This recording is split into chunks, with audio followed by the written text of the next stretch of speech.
और इसी बीच एक और अहम खबर आपको बता दें, महाराष्ट्र की राजनीति से जुड़ी बड़ी खबर आपको बता दें। महाराष्ट्र विधानसभा चुनावों पर बीजेपी की बड़ी बैठक हो रही है।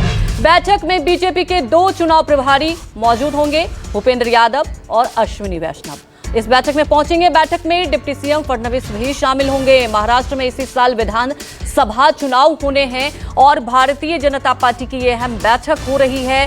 इस बैठक में कई बिंदुओं को लेकर चर्चा होगी। खास तौर पर देखिए, आने वाले चुनाव, क्योंकि विधानसभा चुनाव होने हैं, इसके लिए क्या रणनीति बनानी है, किस तरह से सीटों का बंटवारा होना है, तमाम पहलुओं को लेकर चर्चा होगी। अगर देखा जाए लोकसभा चुनाव की बात की जाए तो लोकसभा चुनाव में जिस तरह से प्रदर्शन रहा उसे लेकर मंथन होगा। और जब से लोकसभा चुनाव हुआ है उसके बाद से लगातार भारतीय जनता पार्टी की बात की जाए तो बैठकों का दौर भी चल रहा है। वहीं हमारे सहयोगी इंद्रजीत सिंह जुड़ चुके हैं सीधे मुंबई से लाइव। इंद्रजीत, इसमें तो कोई दो राय नहीं, भारतीय जनता पार्टी लगातार मंथन करे। अगर इस बैठक की बात की जाए तो अहम एजेंडा क्या होगा इस बैठक में?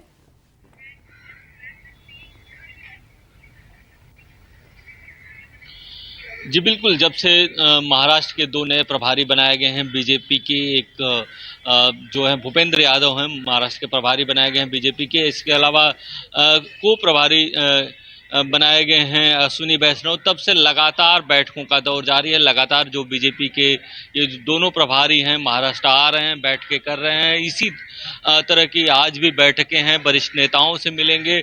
जो सबसे बड़ी चर्चा होनी है वो ये देखा जाएगा कि लोकसभा चुनाव में किस तरह से नुकसान हुआ, क्यों नुकसान हुआ, कहाँ पे कोऑर्डिनेशन की कमी थी, कहाँ पार्टी में कोऑर्डिनेशन की कमी थी, कहाँ तीनों पार्टियों में जो उनका गठबंधन था वहाँ पे कोऑर्डिनेशन की कमी थी, आखिर इतनी बड़ी हार हुई कैसे, और आगे किस तरह से चुनाव में जाना है, कैसे इसको सुधारना है, कैसे इसको दूर करना है। इन्हीं बातों पर चर्चा हो रही है। और सहयोगी दलों के साथ सीट शेयरिंग में कौन सी सीटें देनी है, कितनी सीटें देनी है, इन सारी बातों पर चर्चा हो रही है।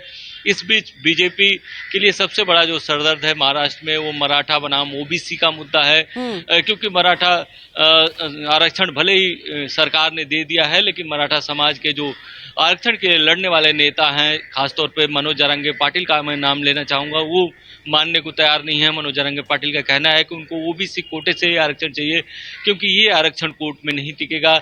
ऐसे में अगर ओबीसी कोटे से आरक्षण देते हैं तो सरकार के सामने सबसे मुश्किल होगी कि ओबीसी नाराज होगा। यही कारण है कि सरकार इस मामले में फूंक फूंक कर कदम रख रही है। सरकार भी अगर बात करें तो कई सारे कदम उठाए हैं, जैसे युवाओं के लिए कई सारी योजनाएं लेकर आई है। इसके अलावा महिलाओं के लिए जो लाडली बहन योजना है वो लाई गई है, 1500 रुपये प्रति माह दिया जाएगा। जो उसमें पात्र महिलाएं होंगी उसके लिए भी रजिस्ट्रेशन शुरू हो चुका है। तो कहीं ना कहीं सरकार हर तरफ से कोशिश कर रही है, पार्टी बीजेपी भी कर रही है, और जो पार्टी के प्रभारी हैं वो देखने की कोशिश कर रहे हैं कि कहाँ पे चूक रह गई, कहाँ से कमियां दूर की जा सकती है, किस तरह से कोऑर्डिनेशन बढ़ाया जा सकता है। क्योंकि पिछली बार जब लोकसभा चुनाव में हार के बाद बीजेपी की बैठक हुई थी तो ये भी आरोप लगा था कि राज्य में जो सामूहिक नेतृत्व कोई भी डिसीजन लेगा।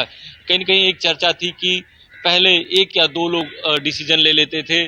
खासतौर पे देवेंद्र फडणवीस की तरफ इशारा था कि उनके कहने पर राज्य में ज़्यादातर डिसीजन होते हैं, तो अब सामूहिक डिसीजन होगा।